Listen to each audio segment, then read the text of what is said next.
I'll guide you through cancelling an accidental purchase on the Temu application without missing the hidden processing window or having your funds locked up for weeks by banks. If you're ready, click the like button. Let's get started. Because the Temu platform automatically dispatches orders to warehouse fulfillment hubs within hours, failing to spot exactly where your package rests in the system pipeline means your order will lock up into a packed state, preventing any cancellation and forcing a physical return process later on. Open the Temu application on your smartphone device. Tap the U icon centered directly on the bottom navigation bar.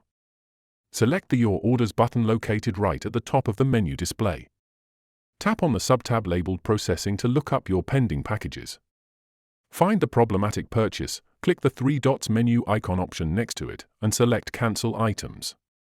Tap the checkbox next to each specific mistake item or select all of them. Click Next Step and select your administrative reason for cancelling from the screen list. Select your preferred payout node by choosing Temu Credit for an immediate credit balance drop or original payment method to route the funds back to your banking institution. Tap Submit and then select Yes, Cancel Items to formally clear your cart ledger. If you have any queries or input, comment below, and I'll respond. Click this card for a curation of our best video tutorials, and check the description below for more. Don't forget to subscribe for more of such educational videos, and thanks for watching.